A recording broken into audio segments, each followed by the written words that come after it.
نستعينه ونستغفره ونعوذ بالله من شرور أنفسنا ومن سيئات أعمالنا من يهد الله فلا مضل له ومن يضلله فلا هادي له ونشهد أن لا إله إلا الله وحده لا شريك له ونشهد أن سيدنا وحبيبنا ومولانا محمدا عبده ورسوله الذي أرسله بالحق بشيرا ونذيرا وداعيا إلى الله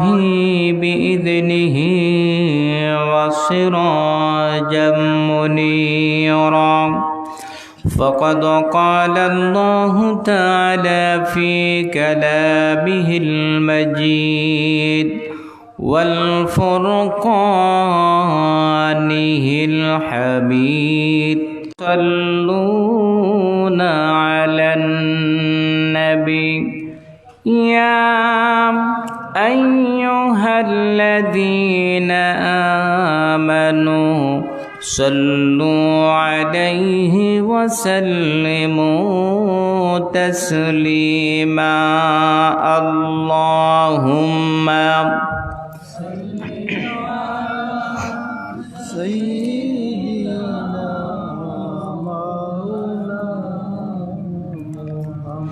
وعلى علي سيدنا مولانا محمد بلغمت لكم علما करियो कुरान बारी ऐ दिले शद मालमा बलगल उला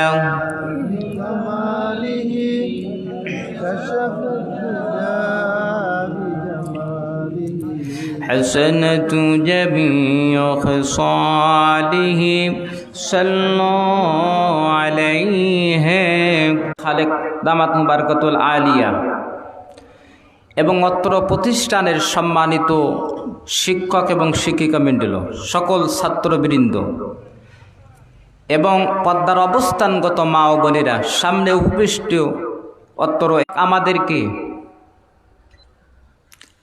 এই অত্র এলাকায় হাজার হাজার মানুষের মধ্য থেকে অল্প কয়েকশো মানুষকে আল্লাহ তাআলা এই কোরআনের মাহফিলের জন্য কবুল করেছেন।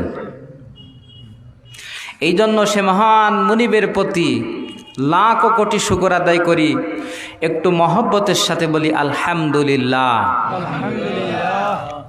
দুরুদ ও সালাম কামনা করি যারা আল্লাহ পাকের জমিনে আল্লাহর দ্বীনের জন্য জীবন দিয়েছেন, আল্লাহর কোরআনের রাস কায়েমের জন্যে, দ্বীনকে বাস্তবায়ন করার জন্যে যারা তাদের জান মাল উৎসর্গ করে দিয়ে শহীদ হয়েছেন, আল্লাহ তাআলা তাদের শাহাদাতের সকল সর্বোচ্চ মর্যাদান করুক। আমরা সকলে বলে আল্লাহুম্মা আমিন। প্রিয় ভাইরা, আমার পূর্বে কথা বলেছেন অত্যন্ত আমার শ্রদ্ধাভাজন বড় ভাই। আলহামদুলিল্লাহ, যেহেতু মাদ্রাসা তো এখানে দাওয়াত করেছেন হুজুররা, সম্মানিত আলেমদেরকে আল্লাহ তাআলা তাদের হায়াতে তয়্যিবা সেহাতে করলে আজালা দান করুক। আমরা বলি আমিন। আল্লাহ সকলকে এলেম বাড়ি দিকে আমরা বলি আমিন। ওনারা সবাই কথা বলেছেন, আল্লাহ ওনাদের কথাগুলো আমাদের সকলকে হেফজ শেষ করার পর উনি আমাকে পাগড়ি পরাইছিলেন। আল্লাহ তাআলা ওনার হাত থেকে পাগড়ি নেওয়ার তৌফিক আল্লাহ আমাকে দান করেছিলেন। প্রিয় ভাইরা, সেই হুজুরের সাথে জেলও খেটেছি, বুলডোজার দিয়ে মাটির সাথে গুড়িয়ে দিয়েছে। শুধুমাত্র অপরাধ ছিল আল্লাহর জমিনে আল্লাহর দ্বীন কায়েম করার উদ্দেশ্য ছিল, এই ছাড়া কোনো অপরাধ ছিল না। আমার চা শ্বশুর আগরদাড়ি আমিনিয়া কামিল মাদ্রাসার সুযোগ্য প্রিন্সিপাল সাবেক এমপি মাওলানা, ওনার এলাকা। আমরাও চাই এই সিলেট থেকে শাহজালালের নারায় তাকবীর দিয়ে গৌর গোবিন্দ যেমন পিছনের দরজা দিয়ে পালিয়েছিল, এই সিলেটে ইসলামের পক্ষে লিল্লাহে তাকবীর দিয়ে ওই রকম বাতিল শক্তি তারা গৌর গোবিন্দের মতো পালিয়ে যাবে। কথা কন ঠিক কিনা? আমরা এরকম সিলেট চাই কি চাই না? আল্লাহ আমাদেরকে কবুল করুক, আমরা বলি আমিন। প্রিয় ভাইরা, আল্লাহ পাক আমাদের মানিত গণনা হিসাবে, কিন্তু মিনহা আরবাতুম হুরুম, তার মধ্যে 4টি মাস হলো সবচেয়ে সম্মানিত। তার ভিতরে একটা হলো, হাদিস এসেছে, রজব মাস হলো আল্লাহর মাস, সুবহানাল্লাহ, মাস হলো আল্লাহর মাস, আর শাবান মাসটা হলো বিশ্ব নবীজির মাস, সুবহানাল্লাহ, আর রমজান মাস হলো উম্মতে মুহাম্মাদের মাস। একটু জোরে বলেন না সুবহানাল্লাহ। আচ্ছা বলেন তো সবচেয়ে কোন মাসের সম্মান বেশি?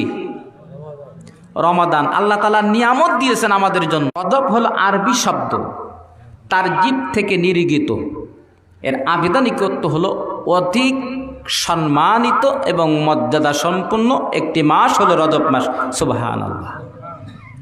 আল্লাহ তাআলা এই মাসে বিশ্বনবী জনাবে মুহাম্মদুর রাসূলুল্লাহ সাল্লাল্লাহু আলাইহি ওয়াসাল্লামকে আল্লাহ পাক সরাসরি আল্লাহ তাআলা কি করেছেন? আমার আপনার নবীকে নিয়ে আরশে আজিমে নিয়ে আল্লাহ পাক তার জাহান্নাম জান্নাত সব কিছু দেখালেন।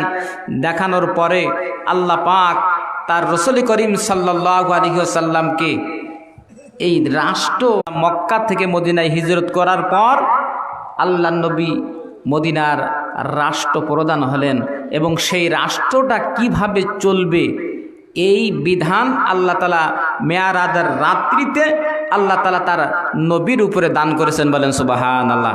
সেই জিনিসটার নাম হলো সংবিধান। নাম কি? সংবিধান হলো কোরআনে কারিম।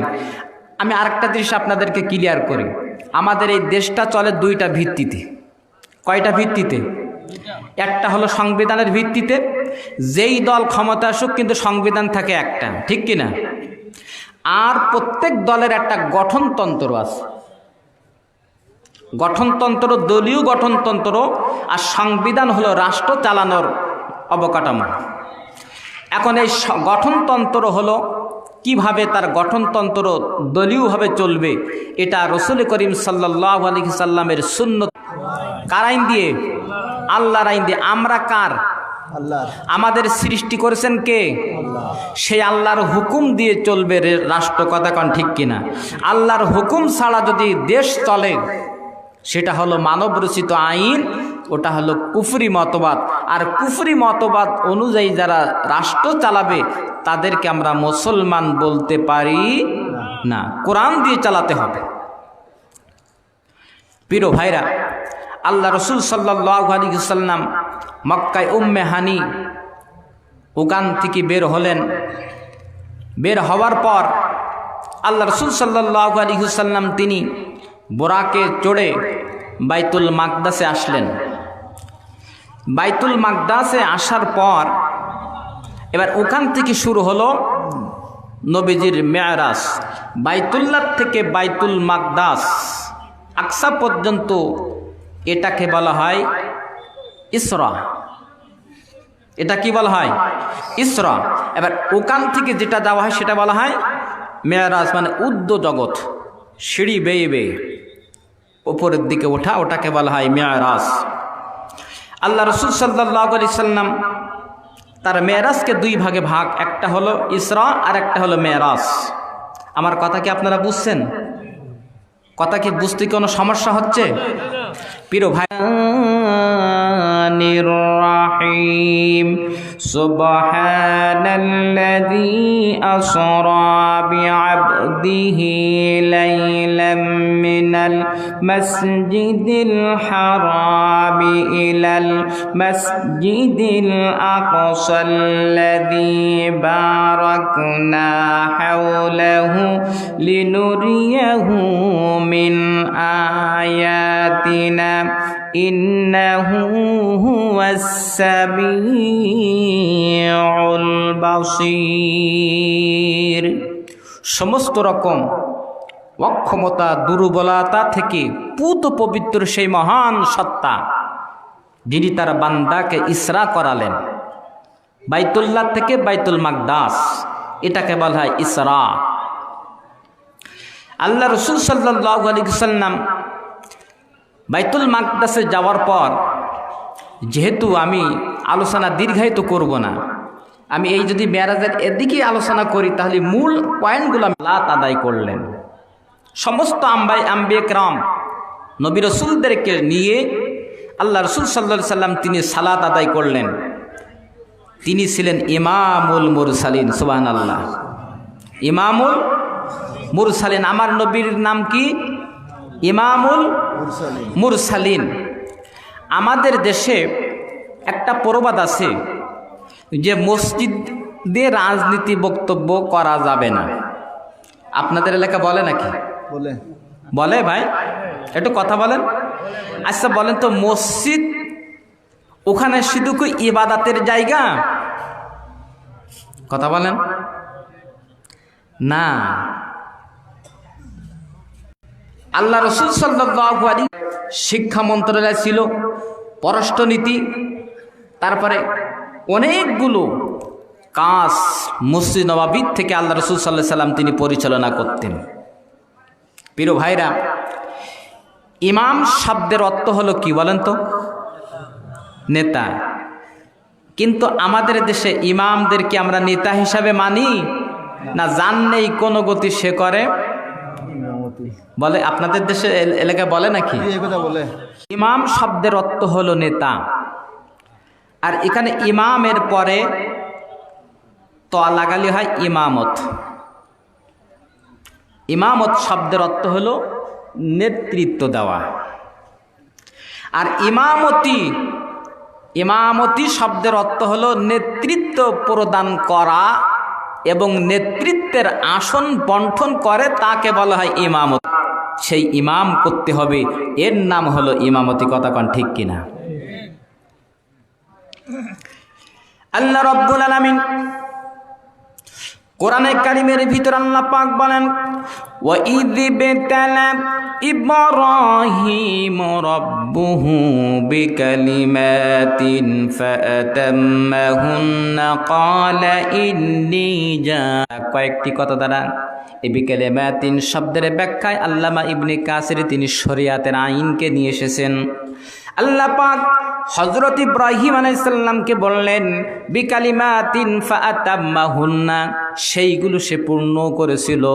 আল্লাহ পাক যখন ইব্রাহিম আলাইহিস সালামকে বিভিন্ন সময় পরীক্ষা নিরীক্ষা করেছিলেন, কিন্তু সব পরীক্ষায় তিনি যখন উত্তীর্ণ হলো, পাশ করলো, আল্লাহ পাক এইবার ঘোষণা দিলেন ক্বালা ইন্নী। আলাইহিস সালাম তিনি শুধু বললেন আল্লাহ পাক আমি ইমাম হলে হবে না। ক্বালা ওয়া মিন যুররিয়াতি ক্বালা লা ইয়ানালু আহদিয যালিমিন। ইব্রাহিম আলাইহিস সালাম বলেন আল্লাহ আমি শুধু ইমাম হলে হবে না, ক্বালা ওয়া মিন যুররিয়াতি, আমার বংশধরগণদের মধ্য থেকে, আমি তোমার বংশধরদের মধ্য থেকে যারা জালিম স্বৈরাচার, আমি আল্লাহ পাক তাদেরকে এই ইমামাত খেলাফত তাদেরকে রাষ্ট্র ক্ষমতা দেব না। সুবহানাল্লাহ। জালেমদেরকে আল্লাহ ক্ষমতা দিবে না। কাদেরকে দিবে না? জালেমদেরকে দেবেন। কাদের? যারা ইব্রাহিম, পরকাল হাসর মিজান, দুনিয়ার জীবন, পরকালীন জীবন, আর আরেকটা হলো রাজনৈতিক জীবন। কোরআনের দুইটা পার্ট, একটা হলো রাজনীতি আর একটা হলো ধর্ম। এই দুটাকে একসাথে মিলে হয় পবিত্র কোরআনে কারিম। বলেন সুবহানাল্লাহ। প্রিয় ভাইরা আমার, যারা বলে যে ইসলামে রাজনীতি নাই, আবার বলে আমরা ইসলামী শরিয়া আইন মানি না, এইরকম নেতা আমাদের সমাজে আছে না নাই? আছে না নাই? হযরত সুলাইমান আলাইহিস সালাম দোয়া করলেন, হে আমার রব, এটা হেফজ কোরআন শরীফ বলি খুব ভালো হতো। হেফজ কোরআন শরীফ নাই হুজুর? হযরত সুলাইমান আলাইহিস সালাম তিনি আল্লাহ পাকের কাছে দোয়া করলেন। সেই দোয়াটা আল্লাহ পাক কোরআনে কারিমের ভিতরে দিলেন, ক্বালা রাব্বি রব্বানা ইলাহা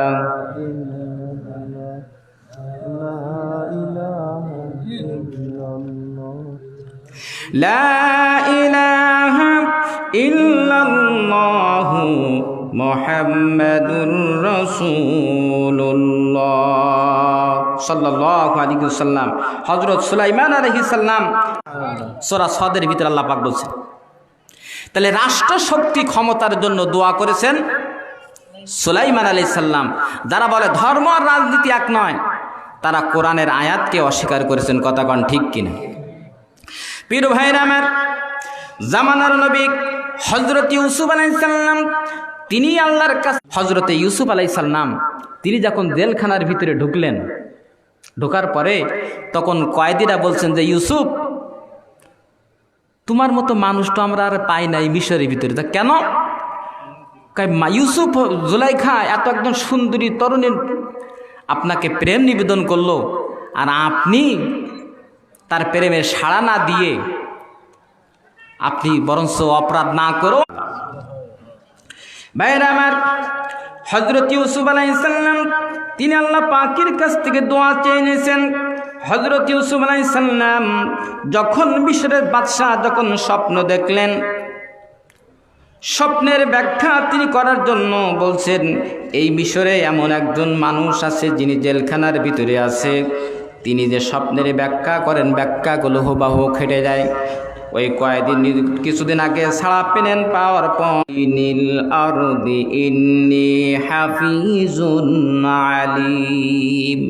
ইউসুফ আলাইহিস সালাম বলছেন, যদি আমাকে এই আপনার অর্থ মন্ত্রণালয় এই ক্ষমতার দায়িত্বভার আমার কাছে আপনি যদি দেন, তাহলে এই যে 7 বছর দুর্ভিক্ষ দেখা দেবে, এই দুর্ভিক্ষকে খজাইনিল আরদ, এই সময় আল্লাহ পাকের কাছে দোয়া করলেন রব্বি, আল্লাহ পাকের নবী দোয়া করলেন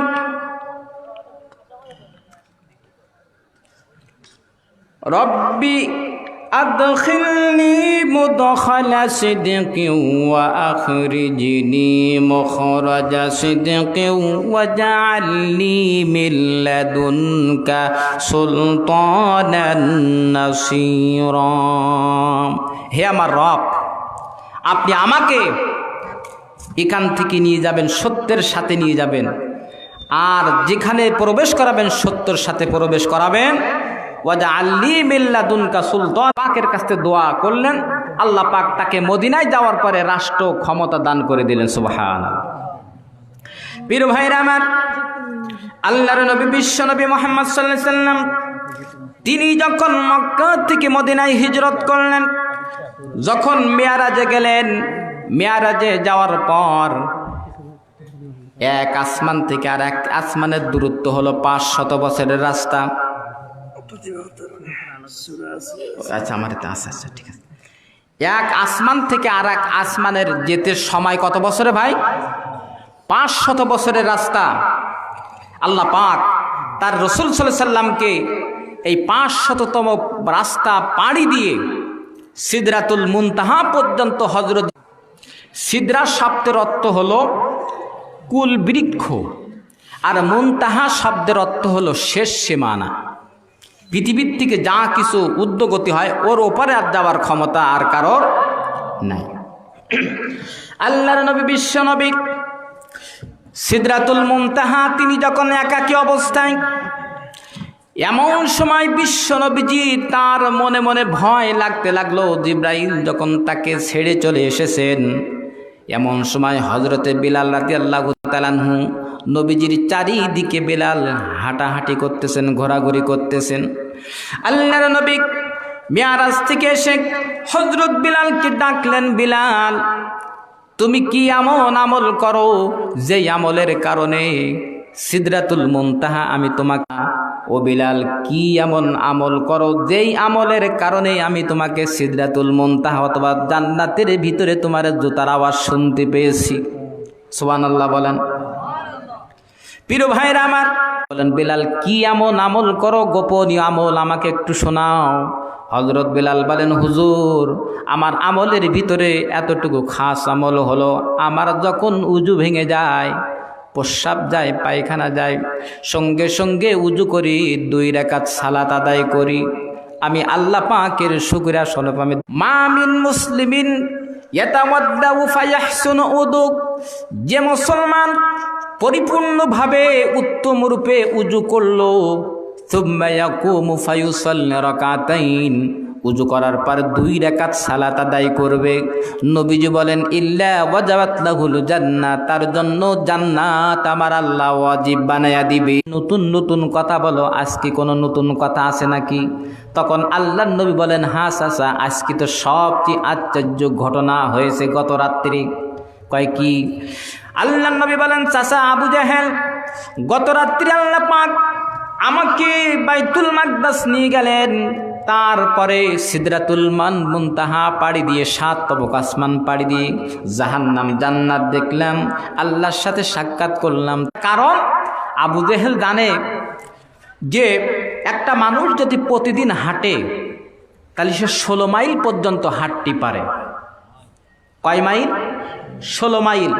তাহলে 16 মাইল এইভাবে, আর একটা মানুষ যদি 1 বছর হাঁটে তাহলে 5000 মতো। আবু জেহেল মনে করছে যে এটা সম্ভব কি করে।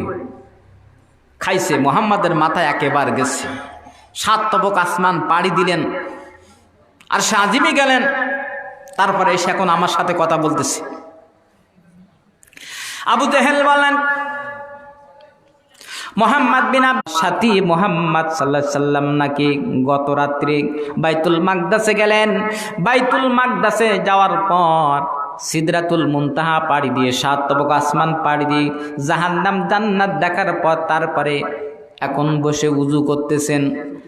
আবু জেহেলের কথা শুনে আবু বকর রাদিয়াল্লাহু তাআলা আনহু বললেন, ও আবু জেহেল, এই আবু জেহেল শোন, আমার নবী কোনোদিন মিথ্যা কথা বলতে পারেন, আমি একসাথে বিশ্বাস করে নিলাম আল্লাহর নবীর মেয়ারাজ সত্য, আল্লাহর নবীর মেয়ারাজ সত্য। একটু জোরে বলেন সুবহানাল্লাহ। আমার নবী মিথ্যা বলতে পারে না। আল্লাহর নবী যে বসা আছেন, আবু বকর এসে বলেন, ইয়া রাসূলুল্লাহ, আবু জেহেল বলছেন, একটু সুবহানাল্লাহ।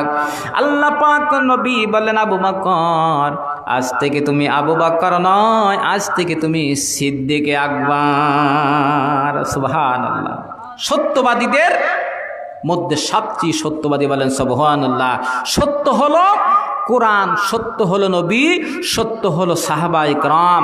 আর সত্য কোরআনকে যারা অনুধাবন করবে তারা আবু বকরের সাথে জান্নাতের মেহমান হবে। আর যারা সত্যকে যারা সত্য বলে মানে না, সত্যের পক্ষে যারা সাক্ষ্য দেয় না, এরা আবু জেহেলের উত্তরসূরি। কথা কন ঠিক কিনা? এরা আবু জেহেলের উত্তরসূরি।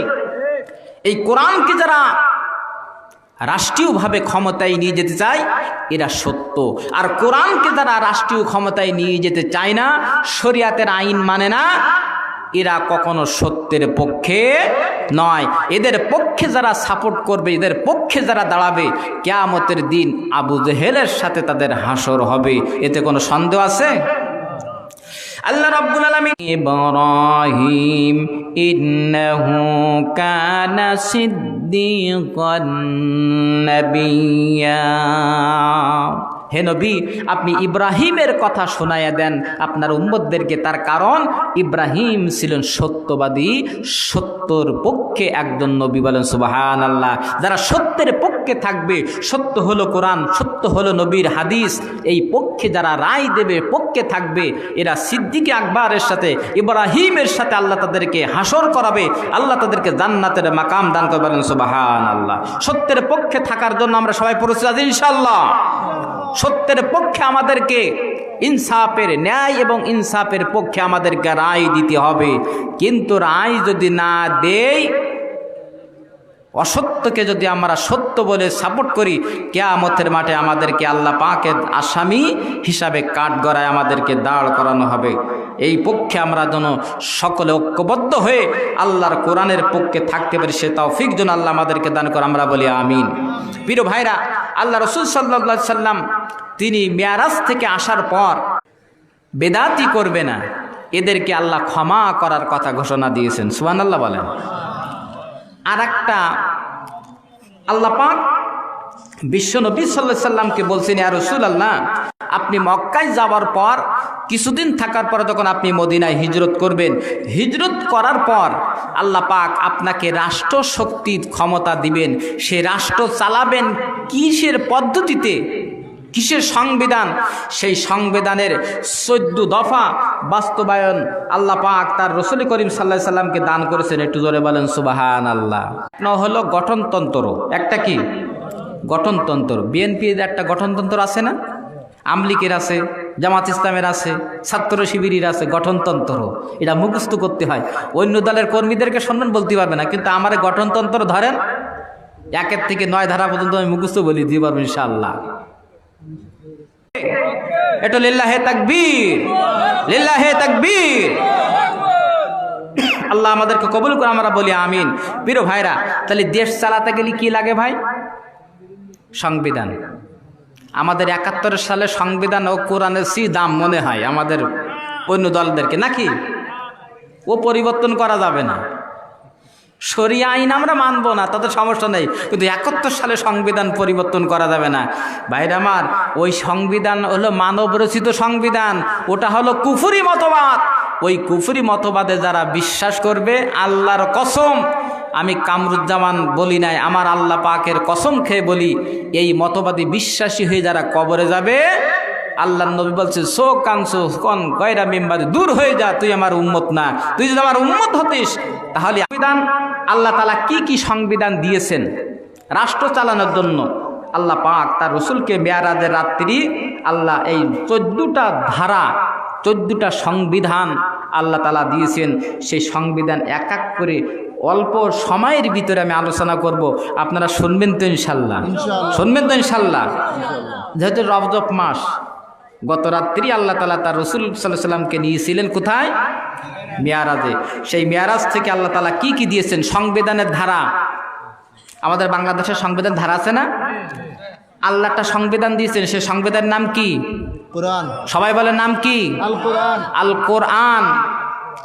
এই কোরআনের সংবিধান দিয়েই শতকরায় 92-94% মুসলমানের দেশে আল্লাহর কোরআনের সংবিধান ছাড়া 71 সালের বলেন, 56 বলেন, 47 বলেন, ব্রিটিশের আইন আমরা মানি না, মানব না।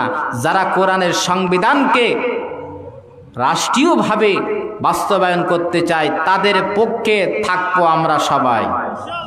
সবাই বলেন ঠিক কিনা? আসুন আল্লাহ পাক কি বলছেন কোরআনের সংবিধানের ধারা কি? আল্লাহ রাব্বুল আলামিন প্রথম ধারা দিলেন, ওয়াকাদা রাব্বুকা আল্লা তা'বুদু ইল্লা ইয়্যাহু ওয়া বিল ওয়ালিদাইনি ইহসানা। সংবিধানের ধারা কি আল্লাহর আইন দিয়ে কোর্ট চলে?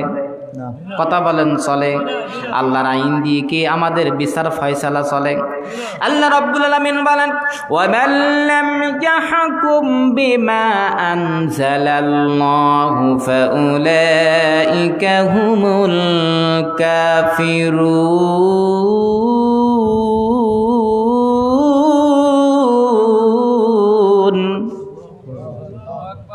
3 জায়গা আল্লাহ পাক বলছেন, যারা আল্লাহর দেওয়া বিধান অনুযায়ী বিচার করে না তারা কি? ওয়ামান লাম ইয়াহকুম বিমা আনজালাল্লাহু ফাউলাইকা হুমুল যালিমুন। আল্লাহর দেওয়া বিধান অনুযায়ী যারা বিচার করে না তারা হলো জালিম। তারা কি? তাহলে আমাদের বাংলাদেশে যত বিচারক আছে, একটার ঈমান আছে? কথা বলেন আছে? আল্লাহর কোরআন ইনসাফের পক্ষে থাকার কারণে, ভারতের আদিত্যবাদ ধর্ম নিরপেক্ষ মতবাদের বিরুদ্ধে কথা বলার কারণে হাদিকে জীবন দিতে হলো। বলেন ঠিক কিনা? প্রিয় ভাইরা, আজ আমাদের দেশে এক দল তারা বলে যে ভারতের সাথে যদি আমরা মিলিমিশে না থাকি তাহলে আমরা ক্ষমতায় যেতে পারবো না। নাউজুবিল্লাহ। ক্ষমতায় তো ছিল আমাদের স্বৈরাচার শেখ হাসিনা। বলছে আমি ভারতকে যা দিয়েছি ভারত জীবনে আমারে ভুলতে পারবে না। আর একজন বলল কি, স্বামী স্ত্রীর সম্পর্ক, আলগা মবিন, ওর বাপ রাখছিল আব্দুল মমিন, তাই তো নাকি? আমি বলি ওর আলগা মমিন, মানে মুমিনের ভিতরে ওর কোনো ঠাঁই নাই।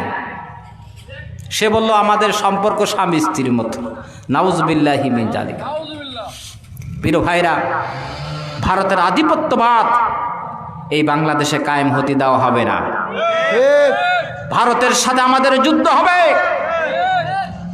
91-92 নম্বর হাদিস, আবু দাউদের হাদিস।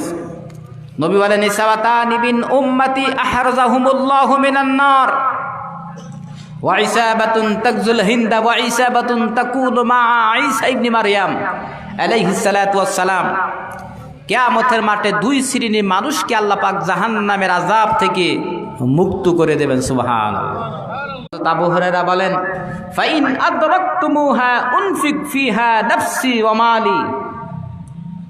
আমি যদি সেই পর্যন্ত বেঁচে থাকি আমার জান মাল আমি সব উৎসর্গ করব। সুবহানাল্লাহ বলেন।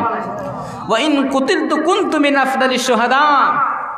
আর আমি যদি শহীদ হই তাহলে শাহাদাতের সবচেয়ে মর্যাদা সম্পন্ন শহীদ হিসাবে আমি আল্লাহর দরবারে উঠব। বলে সুবহানাল্লাহ। আল্লাহর নবী বলেন, ক্বালা লিশ-শাহীদু ইনদাল্লাহি সিত্তু খিসালিন। আল্লাহর নবী বলেন, যেই ব্যক্তি শহীদ হয় তার, নবী বলেন শহীদ যারা হয় এদের রক্ত মাটিতে পড়ার সঙ্গে সঙ্গে তার জীবনের সব গুনাহ আমার আল্লাহ মাফ করে দেন। ওই শহীদের আশা আকাঙ্ক্ষা আমরা পোষণ করি, ঠিক কিনা? হিন্দুস্তানের সাথে যুদ্ধ হবেই। ভাইরা আমার, ভারত আমাদেরকে উপকার করে। মাহফিলে গেছেন, মাহফিল থেকে আসার পর মরুভূমি, দীর্ঘ পথ, কোথাও কোনো বাড়ি যায় কিচ্ছু নাই। তার মুরিদরা বলছেন যে হুজুর, পাশে অনেক দূর একটা আমাদের মুরিদ আছে, আজকে রাত্রি ওনার বাড়ি আমরা আশ্রয় নেব, থাকবো, নাহলে পথে ডাকাতির কবলে পড়তে পারতেন। এখন পীর সাহেবের মুরিদ যখন বলার পর ওই পীর সাহেব ওই মুরিদের বাড়ি যেয়ে রাত্রি থাকলেন। আমাদের যদি পীর সাহেব আমাদের বাড়িতে আসে তাহলে আমরা কেমন খেদমত করি বলেন? না চাইতে পীর সাহেব তাহলে কত সেবা যত্ন করব। এখন আমাদের কারণে আজকে আমার মা বোনেরা সব কি করছে? পরকীয়া। এই সমস্ত কারণ এই ভারতের হিন্দি সিরিয়ালের কারণে। কথা কন ঠিক কিনা? এইগুলো বন্ধ করতে হবে, এগুলো বন্ধ করতে হবে। ওই আম্মা জান আয়েশা, খাদিজা রাদিয়াল্লাহু তাআলা আনহাদের মতো চরিত্র ধরনের নোবেল নাটক দেখাতে হবে যাতে আমার মা বোনদেরকে চরিত্র ভালো হয়। কথা কন ঠিক কিনা? প্রিয় ভাইরা, এখন পীর সাহেব রাত্রি ঘুমানো আছে, এমন সময় একজন দরবেশ সুফি, মানে পীর সাহেবের চেয়ে আরো ডবল পীর, তখন বলছে, ভাই আপনি যে আমার এই বিপদ থেকে উদ্ধার করলেন, বাঁচালেন, আপনার পরিচয়টা একটু দেন। তখন বলছে, হুজুর আমার পরিচয় আপনার নেওয়া লাগবে না। কয়, না বাবা, পরিচয় তো দিতে হবে, যেহেতু আপনি আমারে উপকার করেছেন, উপকার করলে তো আপনি পরিচয় দেবেন। মোটে শুনবে না আর এটা পরিচয় দেবে না। শেষ পর্যন্ত বলতে, হুজুর তাহলে আমার পরিচয় যদি আপনি শোনেন তাহলে কিন্তু আপনার রাগ হতে পারে। তা বলে কি? কয়, আমি ইবলিস শয়তান। কি শয়তান? লা হাওলা ওয়ালা কুওয়াতা। কি কয়? ইবলিসের কাজ তো হলো সবসময় ধোকা দেওয়া, খারাপ। তাই আমি আপনাকে ঘুম থেকে উঠাই দিয়েছি যাতে করে আপনি ওই দিকে যেই মরেন তো শহীদ তো আর হবেন না। তা ভারত আমাদেরকে উপকার করে ওই রকম, প্রকৃতপক্ষে ওই ইবলিসের মতো ক্ষতি ছাড়া আমাদেরকে কখনো ওরা সুনজর দিবে না। কথা কন ঠিক কিনা? ভারতের আধিপত্যবাদের বিরুদ্ধে হাদি যেভাবে বলিষ্ঠ কণ্ঠস্বর রেখে গেছে, বাংলাদেশের ছাত্রদল ছাত্র শিবিরকে মিলেমিশে এই ভারতের আধিপত্যবাদের বিরুদ্ধে আল্লাহর আইন দিয়ে সমাজ পরিচালিত করতে হবে।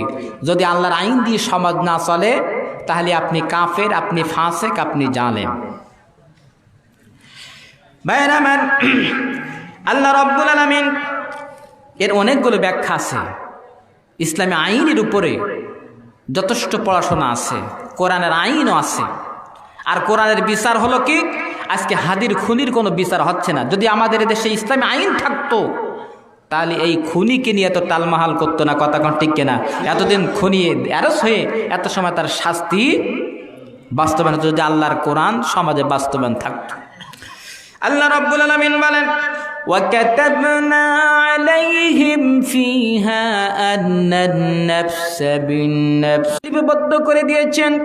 আল্লাহর বিধান হলো মানুষ যাকে হত্যা করবে, প্রাণের বিনিময় প্রাণ, হত্যার বিনিময় হত্যা, দাঁতের বিনিময় দাঁত, নাকের বিনিময় নাক, কানের বিনিময় কান, চোখের বিনিময় চোখ।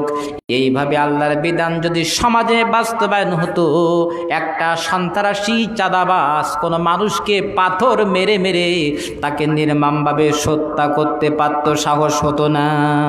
কথা কন ঠিক কিনা?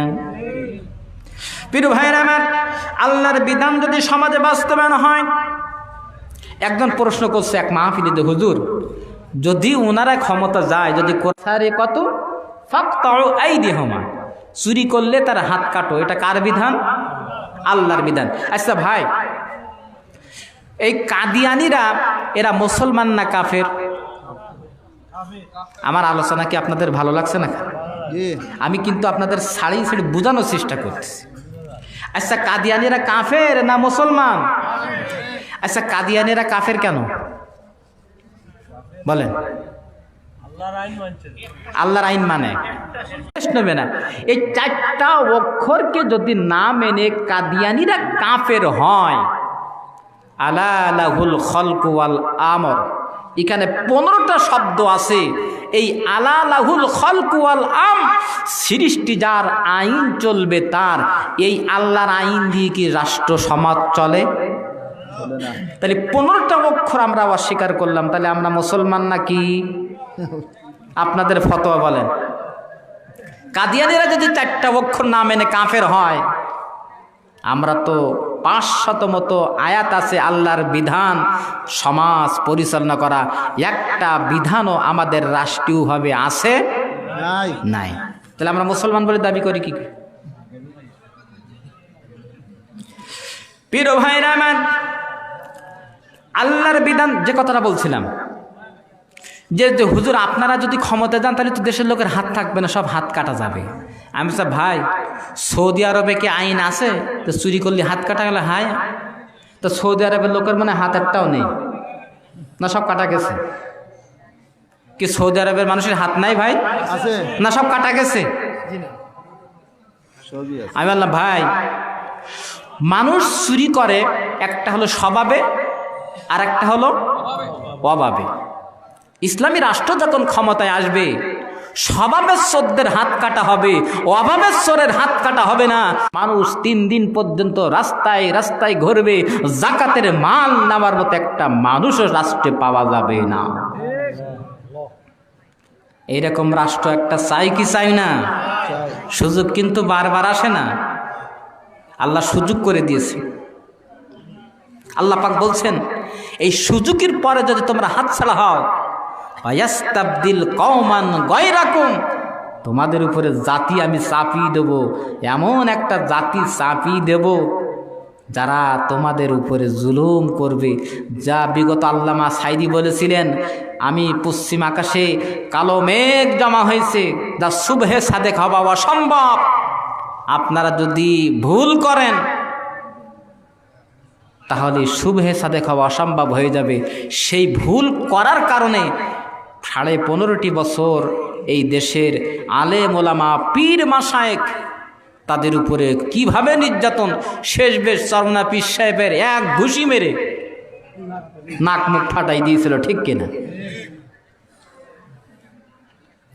প্রিয় ভাইরা আমার, আল্লাহর আইন দিয়ে যদি সমাজ রাষ্ট্রীয় প্রতিষ্ঠিত হয়ে যায়, হযরত আবু বকর রাদিয়াল্লাহু তাআলা আনহু তিনি যখন খেলাফতের দায়িত্ব তিনি ভার গ্রহণ করলেন, আতিউনি মা আতাতুল্লাহ ওয়া রাসূলা ফালা তাআতা লি ফাইদা আসাইতুল্লাহ ওয়া রাসূলি ফালা তাআতা লি আলাইকুম। হযরত আবু বকর বললেন, ও আমার নবীর সাহাবীরা, যতক্ষণ আমি আবু বকর আল্লাহর কোরআন আর নবীর সুন্নাহ দিয়ে রাষ্ট্র পরিচালনা করব, ততক্ষণ তোমরা আমার আনুগত্য করবে। আর আমি যখন আল্লাহর কোরআন নবীর সুন্নাহ থেকে যখন আমি বিমুখ হই, আমারে ঘাড় ধরে আমারে রাষ্ট্রীয় ক্ষমতার থেকে নামিয়ে দিবে। একটু জোরে বলেন না সুবহানাল্লাহ। এইরকম নেতা আমরা চাই। আর আমাদের দেশে নেতার অভাব নাই।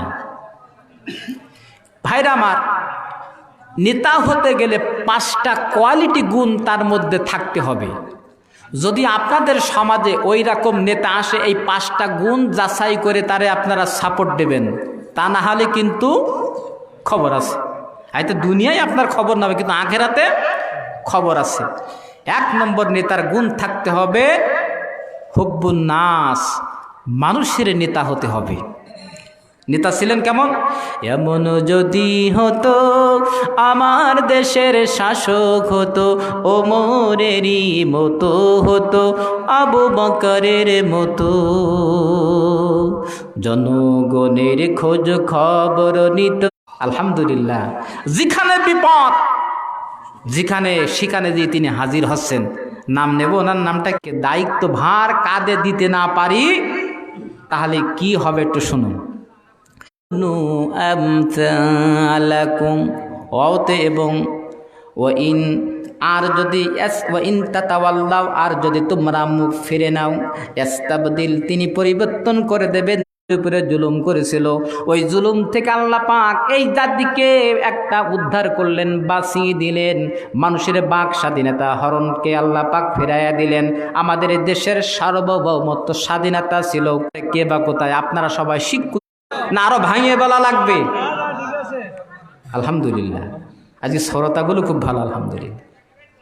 প্রিয় ভাইরা, এইরকম হযরতে ওমর ফারুক রাদিয়াল্লাহু তাআলা মতো শাসক আমাদের মেম্বারে দাঁড়িয়ে বক্তব্য দিতে পারে। জানাজার নাম দাড়ি ছাটা গোবে আটা বিড়িতে মারে দম, নামাজ নাই রোজা নাই খেসড়ি খাবার জম। দাড়ি ছাটা গোবে আটা বিড়িতে মারে দম, নামাজ নাই রোজা নাই ইত্তার খাবার জম। এই জহরে নেই কো আসরে, মাগরিব হলে দাঁড়ায় আবার প্রথম কাতারে, পোয়া নাই খেসড়ি খাবার। হ্যাঁ, নেতা বলছে সালাম দেব। এখন আল্লাহর কি শান, সামনে পড়েছে বলদ। বলদ বোঝেন তো? কি বলেন তো? গরু। এত হরেন দেয় আর শুধু সালাম আলাইকুম সালাম আলাইকুম, শুধু সালাম দেয়। সারে সামনে গরু, মানুষ না। কথা আগে বলবি তো, এরকম সালাম। আল্লাহর নবী বলেন, বাইনা দাইসা তাসলিমাল খাসা, কিয়ামতের আগে মানুষ, বিশিষ্ট মানুষ মুখ চিনে চেনে সালাম দিবে। নির্বাচন আসবে, সালাম দিবে, প্রচালন করবে। কিন্তু নির্বাচন হয়ে যাওয়ার পর আর নেতা আর তার অনুসারীদেরকে সালাম বিনিময় করবে না। সেই জামানা আমাদের সামনে এসে পড়েছেন কিনা বলেন তো দেখি। বের ভাইয়ের আমার, আল্লাহ রাব্বুল আলামিন বলেন, নবীজি রাষ্ট্র পরিচালনার জন্য 1 নম্বর সংবিধানের ধারা হলো আল্লাহর আইন দিয়ে সমাজ চালাতে হবে। 2 নম্বর হলো ওয়াবিল ওয়ালিদাইনি ইহসানা, মা বাপের সম্মান করো, ইহসান করো, মা বাপকে খেদমত করো, মা বাপের সাথে দুর্ব্যবহার করো না। আজকে আমাদের এই দেশে মা বাপকে বৃদ্ধাশ্রমে রাখার জন্য আমাদের দেশে আছে না নাই?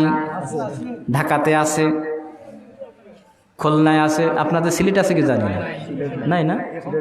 এলাকা শাহজালালের এলাকা তো আলহামদুলিল্লাহ, তার ফুলতলি হুজুরের এলাকা আলহামদুলিল্লাহ। আল্লাহ ওলিদের সোহবতের কারণে এখনও সিলেটে অনেক অন্যায় অপহার কাজ সংগঠিত হয় না। কতক্ষণ ঠিক কিনা? এসব হচ্ছে আল্লাহদের সোহবত, আল্লাহদের ওলিদের বদৌলত। বলেন সুবহানাল্লাহ। ওই রকম ওলি হতে হবে শাহজালালের মতো। By the king's order, one of his hands, হিন্দু বরাট মোটার দিউ দ্য কিংস অফ বর্ডার, বরহানুদ্দিনের 16টা একা অন দ্য ওয়াকেশন অফ আকিকা অফ হিজ নিউবর্ন সন। বুরহানুদ্দিন যখন তার সন্তানের আকিকা করার জন্য গরু কুরবানি করলো, গৌর গোবিন্দ আপনারা শুনেছেন, আপনাদের এলাকার ইতিহাস, ইনি কি করলেন, তার সন্তানকে এনে by the king's order one of his hands, হাত কেটে পা কেটে টুকরা টুকরা করে গরুর গোশত ভুনা করলো। হযরত শাহজালাল আলী আমিনী রহমতুল্লাহ আলাইহি তার মধ্যে মুজাহিদ 6 জন সঙ্গী সাথীকে নিয়ে গৌর গোবিন্দ রাজ প্রসাদে লিল্লাহে তাকবীর দিয়ে ইসলামের ওই ঝান্ডা নিয়ে চল মুজাহিদ চল, সব মতবাদ দুপায়ে দলে লিল্লাহে তাকবীর বল। যারা বলে ভাই ইসলামে অর্থনীতি রাজনীতি নাই, ওরা সবাই খোদা দরহি মুনাফিক দুর্বল। ইসলামের ওই ঝান্ডা নিয়ে চল মুজাহিদ চল। হযরত শাহজালাল আলী আমিনী রহমতুল্লাহ আলাইহি তার সঙ্গীদের কিনে আজকে ওখানে গিয়েছিলাম, তরবারিটা ওখানে এখন নাই, আমি অনেক কৌশল করে তরবারিটা দেখে আসলাম। আলহামদুলিল্লাহ, মুসলমানদের আল জান্নাতু তাহতা জিলালুস সুয়ুফ, বুখারীর বর্ণনা নবীজি বলেছেন মুসলমানদের জান্নাত হলো তরবারির ছায়াতলে। সেই তরবারিকে আজকে আমরা গরুর গোশত ছাগল কাটার জন্য রেখে দিয়েছি। ইসলামের পক্ষে সেই তরবারিগুলো এখন আমরা ঢাল হিসাবে ব্যবহার করিনি। কথা কোন ঠিক কিনা? প্রিয় ভাইরা, আল্লাহর বিধান সমাজে বাস্তবায়ন হলে নারীর অধিকার, মায়ের অধিকার, পিতার অধিকারকে আল্লাহ তাআলা ফিরাইয়া দেবেন। বলেন সুবহানাল্লাহ। আল্লাহ রাব্বুল আলামিন বলেন, তোমার মা বাপ যখন মারা যায়, মা বাপের জন্য আমার কাছে দোয়া করো, রব্বির হামহুমা কামা রাব্বায়ানি সগীরা। সবাই পড়েন, রব্বির হামহুমা কামা রাব্বায়ানি সগীরা। হে আমার রব, ছোট্টবেলায় যেমন আমার মা বাবা আমাকে ছোট্টবেলায় আমাকে কোলে পিঠে লালন পালন করেছেন, আমার পিতামাতাকে আল্লাহ তোমার রহমতের কোলে উঠায় নেন। বলেন সুবহান। ভাইয়ের আমার, মা বাপ কি জিনিস? হযরতে ইব্রাহিম আলাইহিস সালাম, জাতির পিতা ইব্রাহিম আলাইহিস সালাম, তার পিতা ছিলেন কাফের, ছিলেন আজর ছিলেন, তিনি মুক্তি বানাতেন। হযরত ইব্রাহিম আলাইহিস সালাম তার পিতার জন্য দোয়া করছেন। কি দোয়া করছেন শুনুন। হযরত ইব্রাহিম আলাইহিস সালাম আল্লাহ পাকের কাছে বললেন, ইব্রাহিম আলাইহিস সালাম বলেন, ইয়া আবাতি ইন্নী আখাফু আন ইয়ামাসসাকা আযাবুম মিনার রাহমানি ফাতাকুনা লিশ-শাইতানি ওয়ালিয়া। হে আমার পিতা, যেই মুক্তি কোনো কথা বলতে পারে না, ইয়া আবাতি লিমা তা'বুদু মা লা ইয়াসমা ওয়া লা ইউবসিরু ওয়া লা ইউগনি আনকা শাইয়া। হে আমার পিতা, যেই মুক্তি কথা বলতে পারে না, উপকার করতে পারে না, ক্ষতি করতে পারে না, আপনি কেন তারে পূজা করেন? আপনি কেন তারে মুক্তি বানায়া কান্দে করে মাথায় করে নিয়ে আপনি বাজারে বিক্রয় করেন? আপনি এই কাজগুলো করেন না। ইব্রাহিম আলাইহিস সালাম তিনি পিতাকে কি সন্তান, পিতাকে কত ভালোবাসতেন। পিতার জন্য তিনি কাফের থাকার সত্ত্বেও তিনি বারবার আল্লাহ পাকের কাছে দোয়া করেছেন। আল্লাহ পাক এবার ইব্রাহিম আলাইহিস সালাম বলছেন, ইয়া আবাতি ইন্নী ক্বাদ জাআনি মিনাল ইলমি মা লাম ইয়াতিকা ফাত্তাবি'নি আহদিকা সিরাতান সাওয়্যা। হে আমার পিতা, বিশ্বাস করো আমার কাছে আল্লাহ প্রদত্ত এমন একটা জ্ঞান আছে, ওহির জ্ঞান, এটাই তুমি মেনে নাও, এটাই হলো তোমার নাজাত, এটাই মুক্তি। তাছাড়া মানব রচিত যত মতবাদ আছে, মনুষ্যত্ব যত জ্ঞান আছে, এটা শয়তানি জ্ঞান। আল্লাহর কোরআন হলো আসল জ্ঞান। কথা কোন ঠিক কিনা? আর সেই জ্ঞান এই মাদ্রাসায় শিক্ষা দেওয়া হয়। প্রিয় ভাইরা, এই মাদ্রাসায় দু হস্তে আপনারা দান করবেন, সাদাকা করবেন। আমরা মানুষ মারা গেলে মুসহাবান ওয়ার রাসা, এখানে 7টার কথা বলা হয়েছে একটা হাদিসে। আমরা মারা গেলি, পিতামাতা মারা গেলে তাদের জন্য কি করব? মসজিদান বানাহো, ওয়ালাদান সালিহান তারাকা, কিরান আবরাহা, এরকম 7টি হাদিস এসেছে। আমরা দান করব। কি দান? আমরা মানুষ মারা গেলে 4 দিনে 40 দিনে খানা দিয়ে বাস কাম সারা। সাদকা হলো 2 প্রকার, একটা সাদকা মুতলাক, সাদকায়ে জারিয়া। সাদকা মুতলাক বলা হয় আমি অন্নহীনকে কিছু খেতে দিলাম, এটা হলো সওয়াবের কাজ। কিন্তু এটা খাওয়ার পরে সব ওখানেই শেষ। আপনি দুপুরবেলা খাওয়ালেন, মাগরিবের খাওয়ানোর সওয়াব পাবেন না। আর সাদকায়ে জারিয়া বলা হয়, আল্লামা রুমি রহমাতুল্লাহ আলাইহি তিনি এর ব্যাখ্যা করেছেন। আল্লামা জালালউদ্দিন সৈয়দ রহমাতুল্লাহ ব্যাখ্যা করেছেন, আমাদের সাতক্ষীরা হলো নদীমাতৃক দেশ, অনেকগুলো নদী। কিছুদিন আগে সুন্দরবন গিয়েছিলাম, আহারে বঙ্গোপসাগর, সাগর আর সাগর, সুন্দরবন পানি আর পানি। এই পানি দেখে আমার আল্লাহ পাক সে মারাদাল বাহারে নিয়ালতাকেন বাইনাহুমা বারজাখুল লা ইয়াবগিয়ান, আল্লাহ পাক সমুদ্রের ভিতরে একটা পানির নোনা একটা মিষ্টি, একই নদী, কোনো মাঝখানে পার্টিশন নাই। এগুলো সব কিছুর মালিক আমার আল্লাহ রব্বুল আলামিন। প্রিয় ভাইরা, এই আল্লাহ তাআলা আল্লামা জালালউদ্দিন রহমাতুল্লাহ ব্যাখ্যা করেছেন, নদীর পানি জোয়ার এবং ভাটি, বোঝেন তো ভাই? জোয়ার বলে কি? পানি, ঢেউ মানে নদী কানায় কানায় ভর্তি হয়ে যায়, ওটা বলে জোয়ার। আর ভাটি বলে নদীর পানি ভাটিতে কমতে থাকে, সমুদ্রে যেই পড়ে।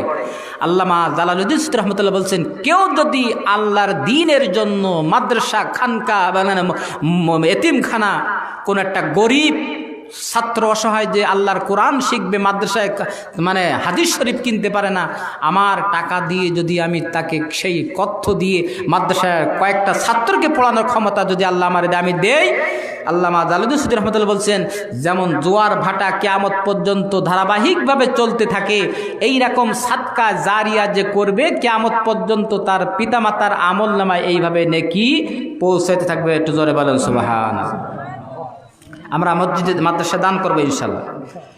প্রিয় ভাইরা আমার, হযরত ইব্রাহিম আলাইহিস সালাম যখন এইভাবে দাওয়াত দিতে লাগলেন, হযরত ইব্রাহিম আলাইহিস সালামকে তার পিতা এবার বলছেন, ক্বালা আরাগিবুন আনতা আন আলিহাতি ইয়া ইব্রাহিম লাইন লাম তানতাহি লাআরজুমান্নাকা ওয়াহজুরনি মালিয়া। একটু জোরে বলেন সুবহানাল্লাহ। এবার পিতা বলছে সন্তানকে, ইব্রাহিম ওয়াহজুরনি মালিয়া। এই আয়াতের ব্যাখ্যায় আল্লামা ইবনে কাসির, তাফসীর ইবনে কাসিরের ভিতরে সূরা মারিয়ামে দেখছি যে আমার বাড়ির থেকে তুই দূর হয়ে যা। নাউযুবিল্লাহ। কে বলছেন? আজর ইব্রাহিমকে বলছে আমার বাড়ির থেকে দূর হয়ে যা, তোর মতো অপদত্ত ছেলে আমি দেখতে চাই না। নাউযুবিল্লাহি মিন যালিক। আমাদের সন্তান, আমরা যারা পিতা, আমাদের ছেলেদেরকে যদি এরকম কথা বলি, অনেক কুলাঙ্গার ছেলে আছে বাড়ির থেকে বের হয়ে যায় আর বাপ মার খোঁজ খবর নেয় না। এরকম সন্তান আছে না নাই? আছে না নাই? আছে।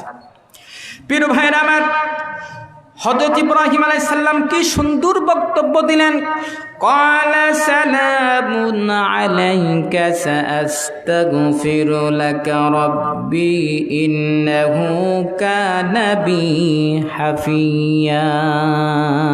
সুবহানাল্লাহি বিহামদি। ইব্রাহিম আলাইহিস সালাম বলছেন, আল্লাহ ক্বালা সালামুন, হে আমার সম্মানিত পিতা, আমি আপনাকে সালাম দেই, আমি আপনার বাড়ির থেকে চলে যাচ্ছি, তবে আল্লাহ পাক যেন আপনাকে ক্ষমা করেন, আপনার উপরে রহম করেন, করুণা করেন। বলেন সুবহানাল্লাহ। ভাইরা আমার, হযরত ইব্রাহিম আলাইহিস সালাম আজর যখন নমরুদকে যখন ইব্রাহিমকে যখন অগ্নির ভিতরে পোড়ানোর জন্য ব্যবস্থা করলো, চড়ক গাছের পাশে দাঁড়ানো তার কলিজার তার পিতা, তার জন্মদাতা পিতা ওই ইব্রাহিমকে পোড়ানোর জন্য তিনি নমরুদকে সাহায্য করতেছেন। এই সাহায্য করার পরেও হযরত ইব্রাহিম আলাইহিস সালাম তার পিতার জন্য কিয়ামতের মাঠে কি দোয়া করবেন, এই কথা আল্লাহ তাআলা কোরআনের ভিতরে দিয়েছেন। হযরত ইব্রাহিম আলাইহিস সালাম কিয়ামতের মাঠে তিনি আল্লাহ পাকের কাছে দোয়া করবেন, সেই দোয়াটা আল্লাহ তাআলা কোরআনের ভিতরে কোট করে দিলেন। বলেন সুবহানাল্লাহ। হযরত ইব্রাহিম সাল্লাল্লাহু আলাইহি ওয়াসাল্লাম ওয়াগফির লিআবি ইন্নাহু কানা মিনাদ-দাল্লিন। হে আমার রব, আমার পিতাকে ক্ষমা করে দাও। আমার পিতাকে কি করো? ক্ষমা করে দাও। তার কারণ সে ছিল পথভ্রষ্ট, গুমরাহি। আল্লাহ আমার বাপকে তুমি ক্ষমা করো। এই আয়াতের ব্যাখ্যা এসেছে আল্লামা জালালউদ্দিন সৈয়দ রহমতুল্লাহ আলাইহি ব্যাখ্যা করেছেন, আল্লামা সানাউল্লাহ পানিপতি রহমতুল্লাহ আলাইহি ব্যাখ্যা করেছেন।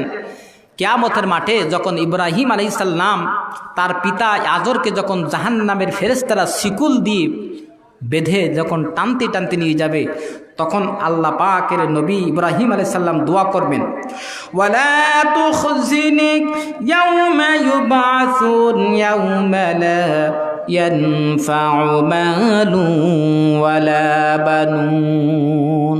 হে আমার রব, কিয়ামতের মাঠে আপনি আমাকে যেন অপদস্থ করবেন না, লাঞ্ছিত করবেন না, যেহেতু আমি আল্লাহ আপনার নবী, আপনার খলিল, আপনার বন্ধু।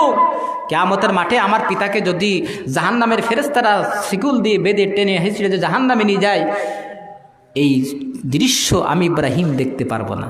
এই আয়াতের ব্যাখ্যা এসেছে আল্লাহ রাব্বুল আলামিন হযরত ইব্রাহিম আলাইহিস সালামকে ডাক দিবেন। আল্লাহ পাক যখন ডাক দিবেন ইব্রাহিম আলাইহিস সালাম, আল্লাহ পাকের দিকে তারা মুখটা ঘোরাবেন, সঙ্গে সঙ্গে আজরকে শুকুর বানায়া আল্লাহ পাক ওই জাহান্নামের ফেরেশতারা টানতি টানতি জাহান্নামের ভিতরে নিক্ষেপ করে দেবেন। কোন সুবহানাল্লাহ। পীর ভাইরা, এর থেকে শিক্ষা হলো, মা বাপ যদি আপনার উপরে যতই অত্যাচার জুলুম করবে, তারপরও মা বাপের ইহসান করতে হবে। কথা কন ঠিক কিনা? ভাইরা আমার, যেহেতু সময় অনেক হয়ে যাবে, 3 নম্বর সংবিধান হলো ওয়া আতিদাল কুরবা, আত্মীয় স্বজনের হক আদায় করে দাও। আজ আমাদের দেশে সন্তানের হক, ফুপুর হক, খালার হক, ভাইয়ের হক যথাযথভাবে আদায় হয় না। কথা কন ঠিক কিনা? যদি ইসলামী স্টেট কায়েম হতো, তাহলে মানুষ আর মানুষের সম্পদকে অবৈধভাবে চাঁদাবাজি করে, জবরদখল করে, চাঁদা দিতে না পারলে ব্যবসা প্রতিষ্ঠানে তালা ঝোলানোর মতো ইসলামী স্টেট কায়েম হলে এই রকম হিম্মত হতো। আল্লাহ পাক আতিদাল করবা হাক্কাহু, তোমার আত্মীয় স্বজন, তোমার প্রতিবেশীর হক আদায় করে দাও। বলেন সুবহানাল্লাহ। প্রিয় ভাইরা আমার, আল্লাহ নবী বলেন, ইদা তামাক্তা হারাকাতা ফাআকসির মাহা ওয়া তাআহাদ জিরান। নবী বলেন, আয়েশা, তুমি যখন বাড়ি তরি তরকারি পাকাবে, ওই তরি তরকারির ভিতরে একটু অতিরিক্ত পানি দিবে। তার কারণ আম্মা জান আয়েশা বলেন, ইয়া রাসূলুল্লাহ, তরকারিতে বেশি পানি দেওয়ার কারণ কি? তো বললাম না। আমার নবী বলেন, আয়েশা রে, তরকারিতে বেশি পানি দেওয়ার কারণ হলো তোমার প্রতিবেশীর একটু তরকারি দিতে না পারলেও ঝোল দেওয়ার পরও সে খেতে পারে। এই জন্য আল্লাহর নবী প্রতিবেশীর খোঁজ খবর সবচেয়ে বেশি নিয়েছেন। বলেন সুবহানাল্লাহ। আজ ইসলামী রাষ্ট্র কায়েম হলে প্রতিবেশীর খোঁজ খবর এটা স্বয়ং রাষ্ট্রের পক্ষ থেকে নেবে। বলেন সুবহানাল্লাহ। প্রিয় ভাইরা, আল্লাহ নবী সাল্লাল্লাহু আলাইহি সাল্লাম তিনি যখন মক্কা থেকে মদিনায় গেলেন, মদিনায় যাওয়ার পর ইসলামী স্টেট কায়েম করলেন। কায়েম করার পর আল্লাহ নবীজি একটা ভাষণ দিলেন, বক্তৃতা দিলেন। সেই বক্তৃতা ভাষণটা সহিহ বুখারীর জালদে সানি কিতাব অধ্যায়ের ভিতরে এসেছে।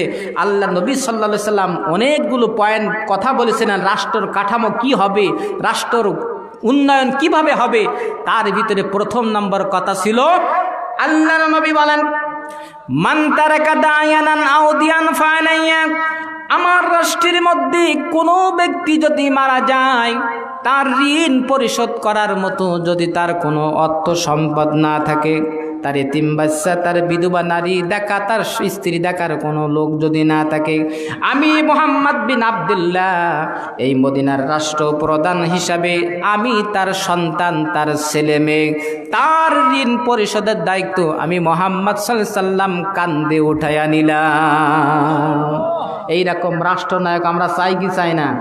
যারা আমাদের রাষ্ট্রীয়ভাবে আমাদের সম্পদের পাহারা দিবে, কোনো সাদাবাজি হবে না, কোনো ছিনতাই হবে না, যার যার প্রাপ্য সে তার অধিকার ফিরে পাবে।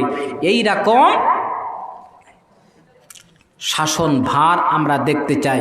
নবী সাল্লাল্লাহু আলাইহি সাল্লামের মানে ইসলামী রাষ্ট্রের 3 নম্বর ধারা হলো ওয়া আতিদাল কুরবা, আত্মীয় স্বজনের হক আদায় করে দাও। 4 নম্বর হলো ওয়ালা তুবাদ্দির তাবদীরা, অপচয় করো না। অপচয় করা কি? শয়তানের ভাই। অপচয় করে কি? প্রিয় ভাইরা, আমাদের এই সামনের নির্বাচন দেখবেন অনেক প্রার্থী 5 কোটি 10 কোটি টাকা পর্যন্ত খরচ করবে ভোট নেওয়ার জন্য, ঠিক কিনা? আপনাদের এলাকায় করে নাকি? আমাদের এলাকায় একজন নেতা শুধু নমিনেশন নিয়ে শুনতে নাকি 40 কোটি টাকা দিয়ে নমিনেশন নিচ্ছে। সত্যি কি তাহলেই ভালো জানে, 40 কোটি টাকা দিয়ে নমিনেশন নিচ্ছে, আর ক্ষতি করবে মানে আর ব্যয় করবে আরো 2-5 কোটি। এখন ওই নেতা যদি ক্ষমতায় যায়, আচ্ছা এই যে অতিরিক্ত খরচ, এটা হলো শয়তানের ভাই না? ওয়ালা তুবাযজির তাবযীরা। ইসলামী রাষ্ট্র হলে অপচয় হবে না। ভাইরা আমার, এই অপচয় রোধ করবে একমাত্র রাষ্ট্রীয়ভাবে, কথা কন ঠিক কিনা? তাহলে বুঝতে হবে, যেই নেতা 5 কোটি 40 কোটি 10 কোটি টাকা খরচ করে এমপি হবে, ও চেয়ারে বসার সঙ্গে সঙ্গে চিন্তা হবে যে আমার 10 কোটি টাকা কিভাবে উঠানো যাবে, কথা কন ঠিক কিনা? ঠিক কিনা প্রিয় ভাইরা? এই কাজ যারা করবে এদেরকে তারা সাপোর্ট দেবে। কিয়ামতের মাঠে ওই নেতা যত গুনাহ করবে, যত সরকারি সম্পদ মেরে খাবে, ওই সম্পদের গুনাহ ওর আমল নামায় আল্লাহ নেকি মানে গুনাহ হিসাবে মানে ফ্ল্যাক্সি লোডের মতো, বিকাশের মতো কবরে শুধু পৌঁছাইতে থাকবে। নাউজুবিল্লাহ বলি। আল্লাহ রাব্বুল আলামিন বলেন, মান ইয়াশফা শাফাআতান হাসানাতান ইয়াকুন লাহু নাসীবুম মিনহা ওয়া মান ইয়াশফা শাফাআতান সাইয়্যাতান ইয়াকুন লাহু কিফলুম মিনহা। সূরা নিসার 85 নম্বর আয়াত।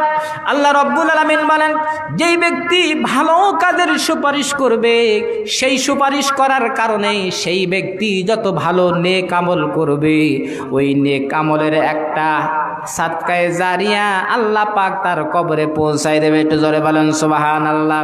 আর অন্যায় কাজের যে ব্যক্তি সাপোর্ট করবে, সুপারিশ করবে, যারা ক্ষমতায় যাওয়ার পরে দেশের গম মেরে খাবে, রাস্তার টাকা মেরে খাবে, যারা রাষ্ট্রীয় সম্পদকে লুণ্ঠিত করবে, যারা অপচয় করবে, এরা যত ধরনের অন্যায় কাজ করবে, সব অন্যায় কাজের একটা গুনাহ ওই ভোট দেওয়ার কারণে ওর আমল নামায় আল্লাহ গুনাহ হিসাবে লেখাইয়া দেবেন। কন্যা উযুবিল্লাহ। প্রিয় ভাইরা, তাহলে সাপোর্ট করতে হবে কাদের? ভালো মানুষের, যারা আমাদের সম্পদের পাহারা দেবে। আল্লাহ রাসূল সাল্লাল্লাহু আলাইহি সাল্লাম বলেছেন, কিয়ামতের আগে 15টা জিনিসের দেখা দিবে, কিয়ামতের নিকটবর্তী। ইযাত্তাখিযাল ফাইউদ্দওয়ানান, যখন রাষ্ট্রীয় সম্পদকে গচ্ছিত করা হবে, মেরে খাওয়া হবে, তখন তোমরা কিয়ামতের জন্য অপেক্ষা করো। কন্যা নাউজুবিল্লাহ। এই জন্য প্রিয় ভাইরা, এই দায়িত্ব কিন্তু খুব একটা সেন্সিটিভ ব্যাপার, যাকে তাকে এই ক্ষমতায় বসানো যাবে না। নবীজি বলেন 10 নম্বরে হাদিসি, ওয়াসাদাল কাবিলদা ফাসিকহুম, তাদের গোত্রের নেতৃত্ব ধার দায়িত্ব করবে ফাসিকেরা। যাদের দাড়ি নাই তারা কি? ফাসিক। এই ফাসিক যে এই ফাসিকদেরকে ক্ষমতায় দেওয়া, যাদের দাড়ি নেই এদেরকে ভোট দেবেন না, এরা ফাসিক। এরা কি? ফাসিক। আর ইযা মুদিহাল ফাসিক ইহতাজাতিল আরশ, ফাসিকের প্রশংসা করলে আল্লাহর আরশ গর্ষিত হয়, রাগান্বিত হয়, ওর উপর আল্লাহ লানাত পড়ে। কথা কোন ঠিক কিনা প্রিয় ভাইরা? এই জন্য যাকে তাকে ক্ষমতা দেওয়া না। আমি সর্বশেষ কথা বলছি,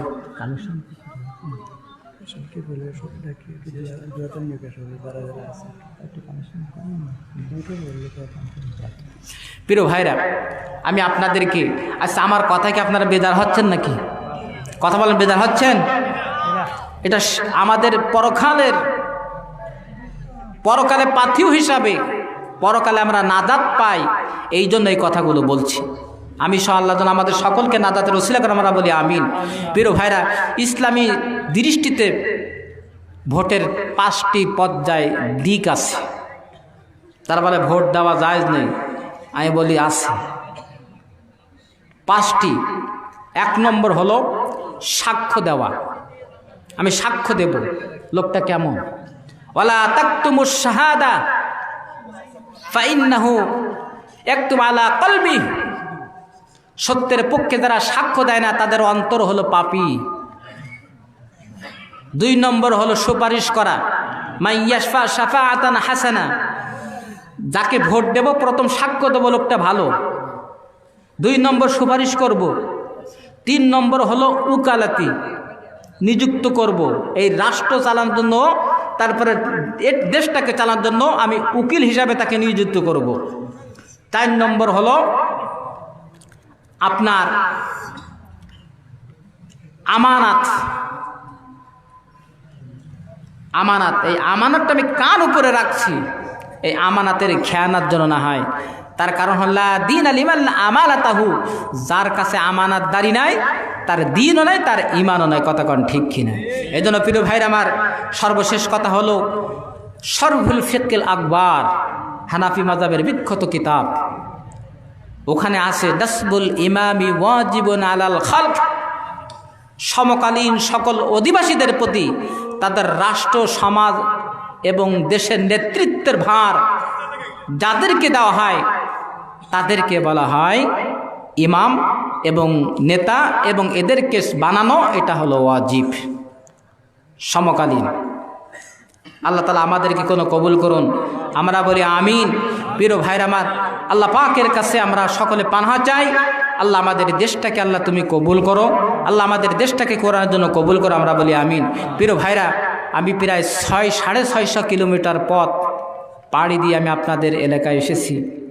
আমি হলো মুসাফির মানুষ। 3 ব্যক্তির দোয়া আল্লাহ কবুল করবেই 100%, এতে কোনো লা শাক্কা ফি, কোনো সন্দেহ নাই।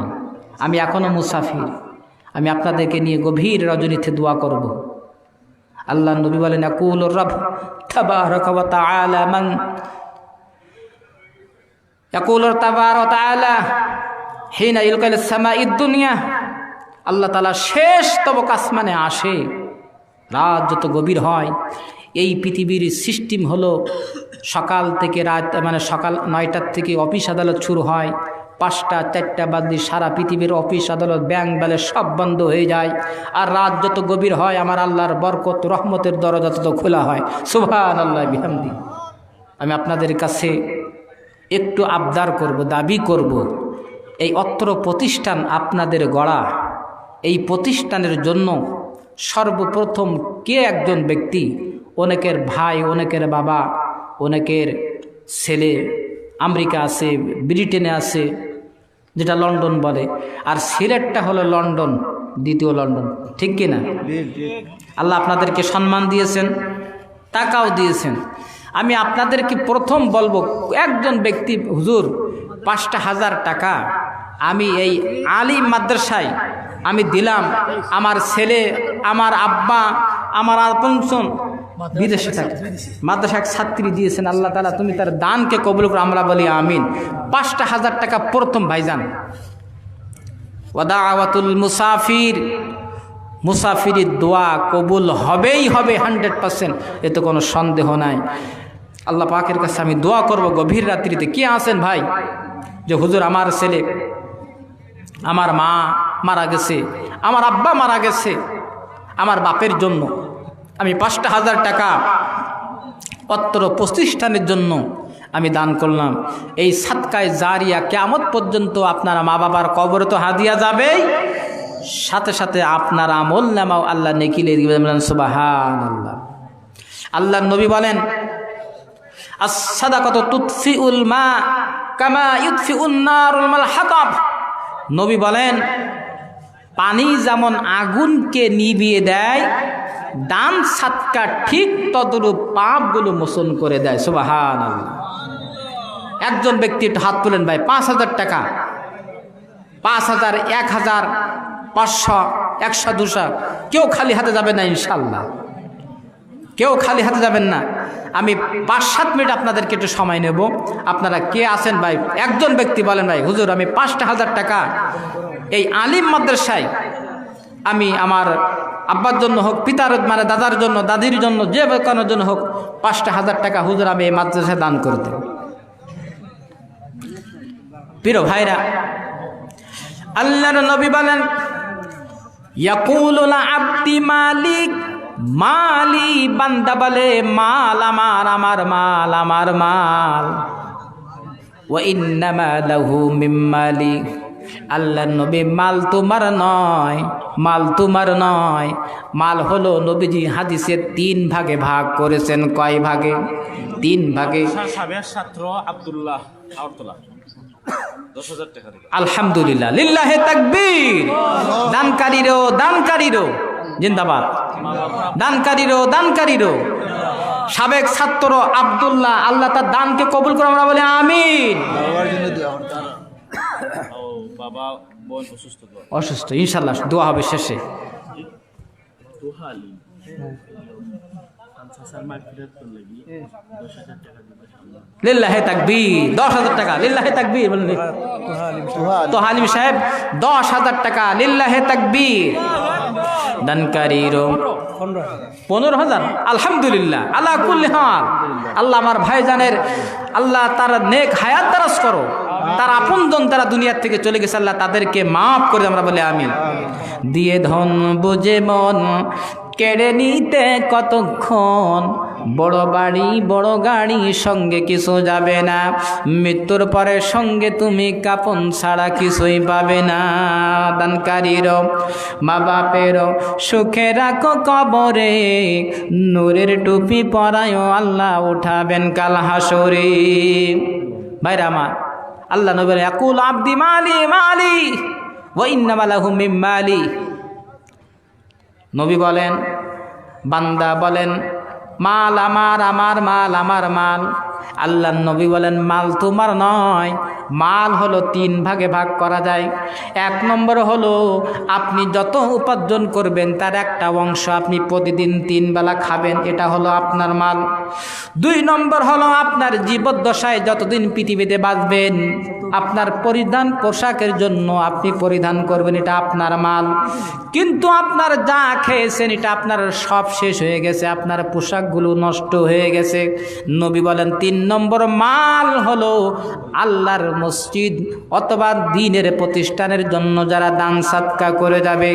নবীজি বলেন এই মালটা হলো কিয়ামত পর্যন্ত সাদকায়ে জারি হিসাবে থাকবে। কিয়ামতের মাঠে আল্লাহ পাক ওই মালের সওয়াবগুলো মান আনফাকা নাফকাতান ফি সাবিলিল্লাহ কুতিবা লাহু 700 দিরহাম। নবী বলেন যে ব্যক্তি আমার রাস্তায় 1টা টাকা দান করবে আল্লাহ রাব্বুল আলামিন ওই বান্দার আমলনামায় 700 নেকি আল্লাহ পাক ওই বান্দার আমলনামায় লিখে দেবে। একটু জোরে বলেন সুবহানাল্লাহ। ছাত্র সুলেমান আহমদ 500 টাকা দিবা। মাদ্রাসার ছাত্র সুলাইমান, দাদির মাগফিরাতের জন্য 500 টাকা। লিল্লাহে তাকবীর। দানকারীরও দানকারীরও জিন্দাবাদ জিন্দাবাদ। প্রিয় ভাইরা, মুসাদ্দেক আলিম 500 টাকা। লিল্লাহে তাকবীর। আল্লাহ দানকে কবুল করে, আমরা বলি আমিন।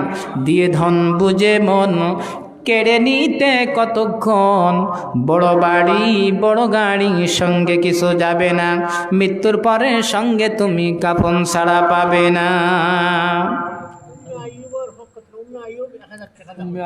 উম্মে আইয়ুব 1000 টাকা। লিল্লাহে তাকবীর।